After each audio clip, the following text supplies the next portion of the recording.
Have you ever felt like your life is on pause while everyone else is fast-forwarding? Like your prayers are bouncing off the ceiling, like heaven is silent when your heart is screaming? You're waiting for healing, waiting for answers, waiting for love, a job, a breakthrough, and still nothing is happening? Everyone else seems to be moving ahead, getting promoted, getting married, starting families, and you're still waiting. If you're in that place right now, I want you to know you are not alone. You're not forgotten. You're not behind. Sometimes the silence doesn't mean nothing is happening. It means that God is still working behind the scenes. And his timing, it's never late. It's never early. It's always perfect. Galatians 6:9 reminds us, "Let us not grow weary in doing good, for at the proper time we will reap a harvest if we do not give up." That proper time may not be today, but it is coming. We live in a culture that celebrates speed, instant success, quick results, fast answers. We're told to hustle harder, that if it's not happening yet, you must be doing something wrong. Be married by 30. Own a house by 35. Launch your business by 25. And if you're not, you feel like a failure.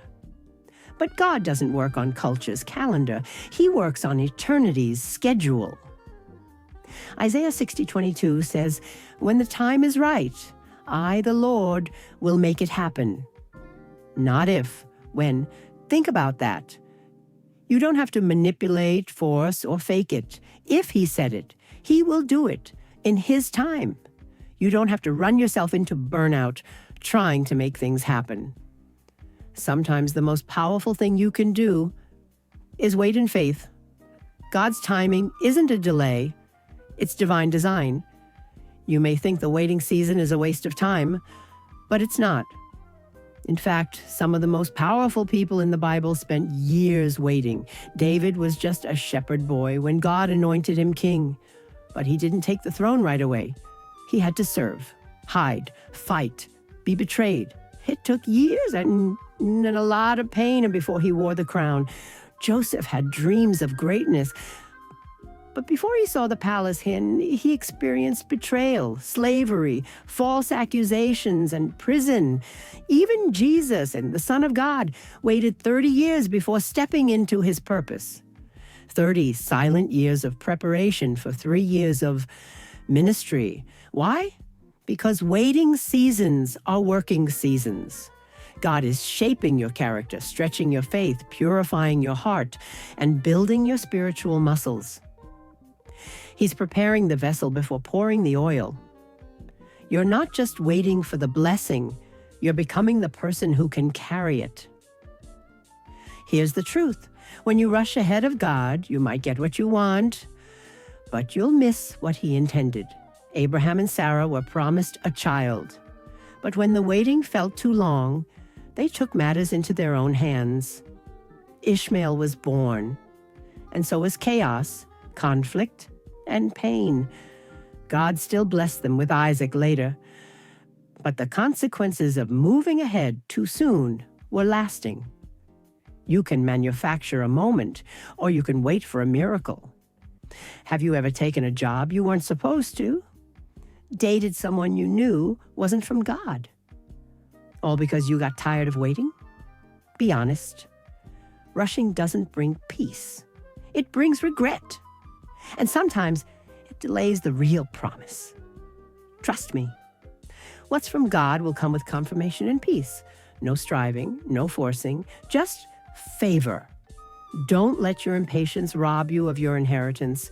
Waiting isn't easy, especially when it hurts, when your heart feels broken and hope feels distant.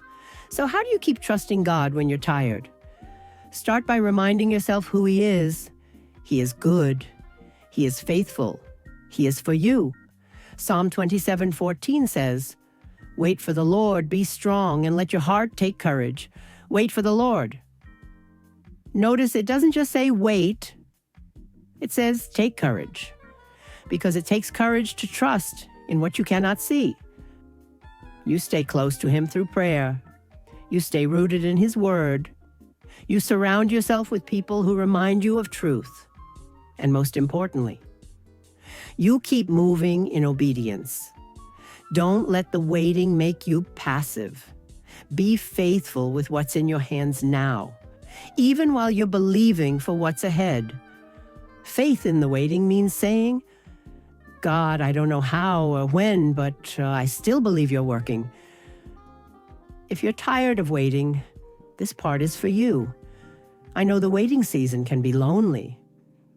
I know what it feels like to cry behind closed doors and wonder if God hears you.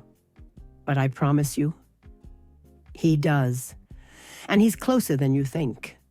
He sees your tears. He knows your silent prayers. He hears the whispers of your heart. And while you may not see it yet, God is orchestrating things for your good.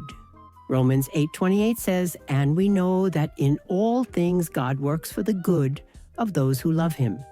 Even the delays, even the disappointments, even the detours, He's using everything to lead you to something greater.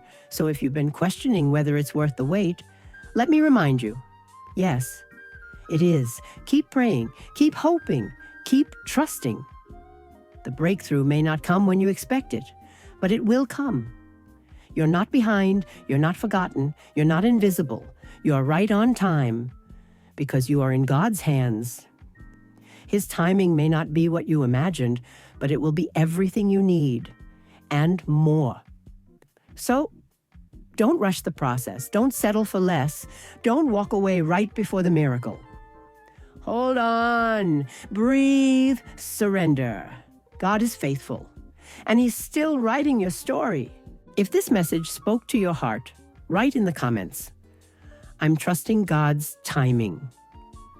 Share this video with someone else who needs this reminder. And don't forget to subscribe for more weekly faith-based encouragement, because your wait is not wasted and your best is still ahead.